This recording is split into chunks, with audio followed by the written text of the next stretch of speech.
Karon nga adlaw atong gisugdan ang unang lakang, ang kalihukan sa dili pa ang unang adlaw sa nobenaryo, mao ang atong symbolic walk with Mary, walk with Mother.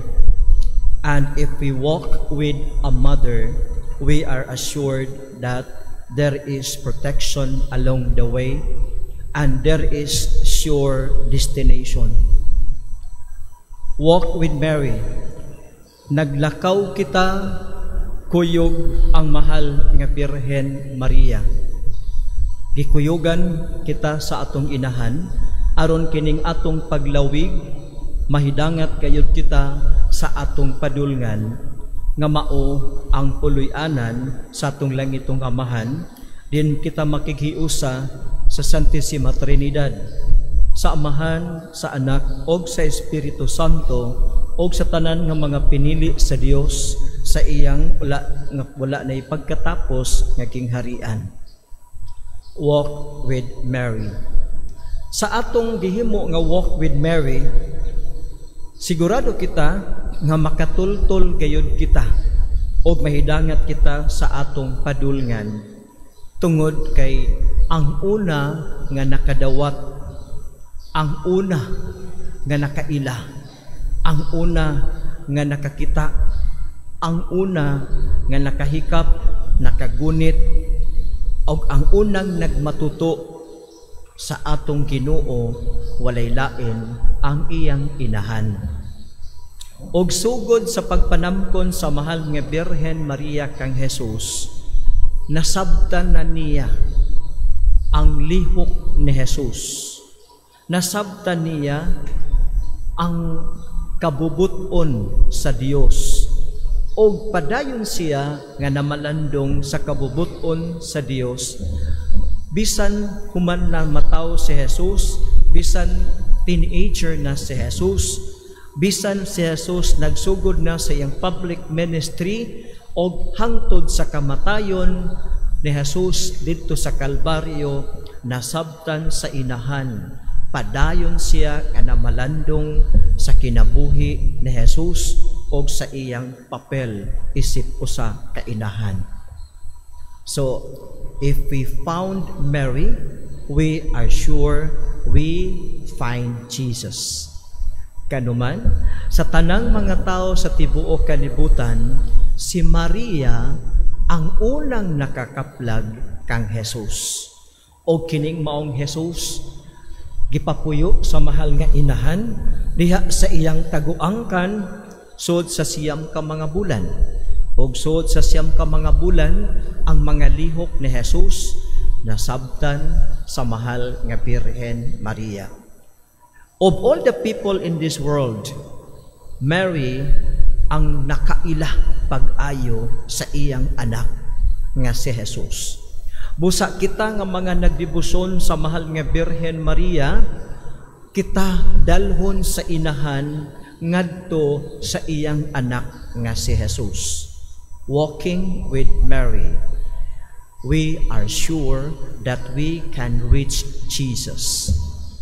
Kung mao kini mga kaigsuunan, ang atong paglakaw ganinang kaadlawon o sa kapagpadayag sa dakong pagtuo o sa dakong pagsalig nato sa atong inahan, nga dili kita niya pasagdan sa atong paglawig bisan unsa man ang mahitabo.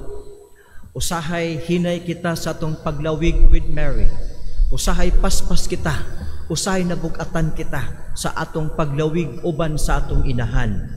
Apan ang atong hinumduman, while we walk, sometimes with a heavy heart, sometimes with a confused mind, sometimes with a tense heart, when we walk with Mary, we are sure that along the way, there is always a help. There is always help that comes from a mother. And our mother, dili siya mahimutang nga magtan-aw kanimo nga dili ka at peace, nga magtan-aw kanimo nga problematic, nga magtan-aw kanimo nga nagluya, nga nagtan-aw kanimo nga daghay gikagulan. Busa sa atong paglawig dining kalibutana, we are sure that our mother our Blessed Mother Mary, Virgin of the Rule, siya gayud ang mangama mutabang kanato sa atong paglawig nining kalibutana. Kauban nato si Maria. Kauban nato ang mahal nga Birhen sa atong paglawig. Og sa atong pag-uban sa mahal nga Birhen Maria, especially in this year of prayer, we are taught by the Blessed Mother to pray. The Blessed Mother taught us to pray. Mo bitaw nga, when we pray, we connect ourselves to Jesus. And Mary wants us to be connected with her Son, Jesus. Mo man bitaw nga, ang iyang mando sa mga sulugoon dito sa kasal sa Kana, mingon siya, do whatever He, Jesus, tells you. Mo nga ang atong inahan, ang iya ra gyud pangandoy nga kita mahiduol sa iyang bugtong anak nga si Jesus nga atong igsuon. So kung nining tapanawna atong gisugdan, ni participate kita nining symbolic walk with Mary. Tungod kay it is our hope. Next year is the Jubilee of Hope. Karon is the year of prayer and preparation for the Jubilee of Hope next year. So next year's hope will begin on the first Sunday of Advent. Na kung mao kini mga kaigsuonan, we walk not just simply walking with Mary, but we walk prayerfully and we walk full of hope that our mother dili kita talikdan niya nga ang atong nanay modala gayud kanato ngadto kang Jesus. Nini pong adlaw sa tibuok simbahan lukop sa kalibutan gisaulog karon ang dedication of the Lateran Cathedral. Ang Lateran Cathedral mao na siya ang Cathedral of the Holy Father sa Santo Papa, dili ang St. Peter's Square. Ang kaning Lateran Cathedral mao ni pinakauna sa tanang mga cathedral ug kana siya dates back to the time of Alexander the Great. Katong gihimo siya Constantine the Great katong anak ni Saint Helena, katong usa ka emperor nga nahimong Kristiyano. O tungod nitong edict of Constantine the Great, ang edict niya is to free the Christians nga dili na sila persecuted at the time na si Constantine nahimo nga Kristiyano. O kining Lateran Cathedral gipahimo ni Constantine sa iyang pagka-Kristiyano na, gipahimo niya kini o nahimo kining inahan sa tanang katedral. Mao nga ang dedication of the Lateran Cathedral is a feast all over the world. Mao nga karon we cannot make use of the votive mass of the Blessed Mother. Nganuman kay ang piyesta dili ma-supersede sa votive mass. We can only celebrate the votive mass if the bishop permits. Kay ang ani sa liturgical ruling. Kung piyesta gani, dili pwede nga pulihan unless there is a dispensation from the bishop. Kung obligatory memorial or kanang optional memorial, pwede siya nga ang kura paroko or ang rector may decide what kind of mass ang gamiton for the spiritual benefits of the people and for pastoral needs. But pag piyesta, ang obispo ra gyud na maka-dispense. So I cannot dispense. So mao nga atong gigamit karon ang misa sa dedication of the Church of the Cathedral of Lateran. Unya nining maong cathedral celebration, atong gipamalandungan ang first reading. Sa first reading, gikan sa basahon ni Ezekiel, nakita nato nga ang si Ezekiel gidala sa usa ka tawo sulod dito sa templo. O dito sa templo nakita niya nga nagdagayday ang tubig nga naghatag og kinabuhi sa mga tanom, naghatag og kinabuhi og nagsustain sa kinabuhi sa mga tanom ug uban pa nga mga kahoy nga nanubo diha sa daplin. Makita nato nga asa nagatubod gikan sa kinauyukan nga bahin sa maong templo. Ang templo buti pasabot is a church, is a temple, simbahan, building. Gikan ni ana nagatubod ang kinabuhi, nagatubod ang tubig nga naghatag og kinabuhi ug may nagpabunga sa mga tanom. Pag-abot nato sa ikaduhang pagbasa, gipalawman kini nga pagsabot nga gikan sa usa ka physical temple into a living temple. Mingo si San Pablo, wala ba kamo makahibaw nga kamo mao ang templo sa Dios og ang iyang espiritu nagpuyo diha kaninyo. So kita mga tao nga nagtuos Ginoo, templo sa Dios og nagpuyo dinhi kanato ang espiritu sa Dios. So gikan sa physical material temple into a kind of living temple nga mao kita nga nagatuo sa Dios. Aron masabtan sa mga Hudiyo kining maong punto nga gikan sa physical material temple ngadto sa usa living temple, ang atong ebanghelyo karon gibasa gikan sa ebanghelyo ni San Juan. Din si Jesus mingon sa mga Hudiyo, mingon sa mga kadagkuan nila, gub-a kining maong templo kay tukuron ko kini pag-usab sa ikatulo ka adlaw. Abi nila og tukuron pag-usab ang usa ka physical, ang usa ka material temple. Mingon sila, wow, 46 years kining maong templo ang gidugayon sa pagtukod niini, unya tukuron lang nimo sa tulo ka adlaw. But Jesus was referring to His own body, the temple. Mo na nga pag-abot sa New Testament, ang templo nga physical ingon ani nahimong templo nga buhi, ikaw kana. Og sa kang San Pablo nga theology, mingon siya nga ang lawas ni Kristo mao ang templo, mao ang simbahan.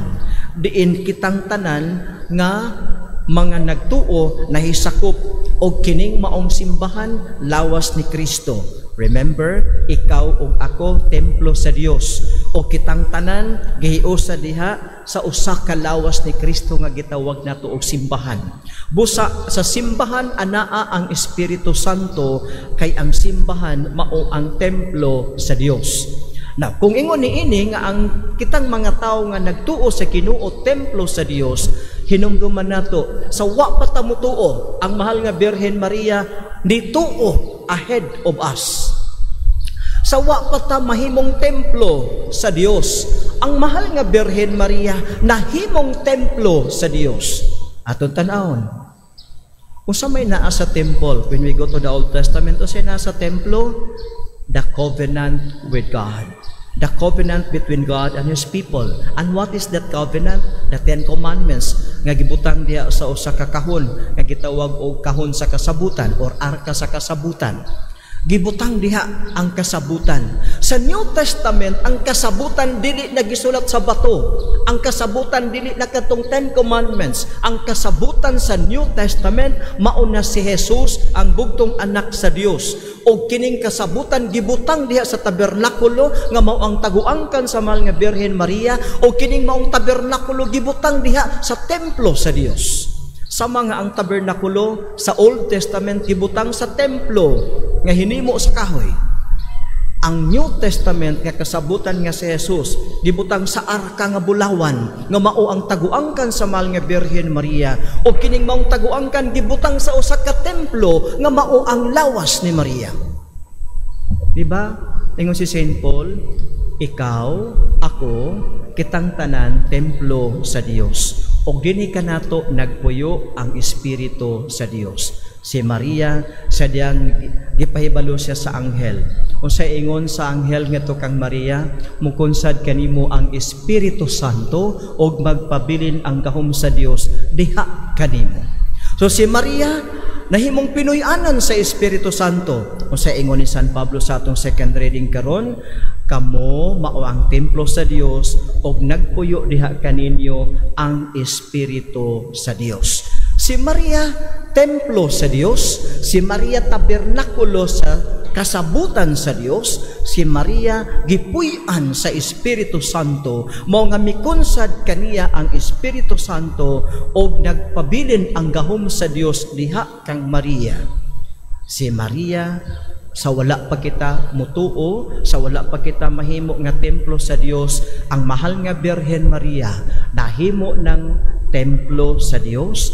Ang mahal nga Birhen Maria nahimong pinuy-anan sa Dios, tabernakulo sa bugtong anak sa Dios, ang atong Ginoong Hesukristo. So mga kaigsuunan, when we found Mary, we find Jesus. Kay diha kang Maria ang kasabutan sa bag-ong kasabutan nga mao si Jesus, anaa kaniya, nagpuyo diha kaniya, og si Maria gihimong templo sa Espiritu Santo. Kung mao kana, when we have devotion to the Blessed Mother, we are sure that we find Jesus. Tungod kay si Maria nagdala, si Maria contain, and si Maria iyang gihouse pa, iyang gipapuyo kaniya ang kasabutan nga mao si Jesus. Mao man nga ang imahen sa Birhen sa regla, nagagunit siya human niya ipakataw kining iyang anak nga diha siyang taguangkan, gigunitan siyang duha ka kamot o gipaatubang kita kaniya, dili kang Maria kundi kang Jesus. Mo na nga Jesus in front of Mary, kigunitan ni Maria si Jesus diha sa imahen ni anang maong Birhen, nga but ipasabot ka nato, here is my son, come to me, come closer to my son. Getting closer to Mary means getting closer to Jesus, because Jesus lives in Mary.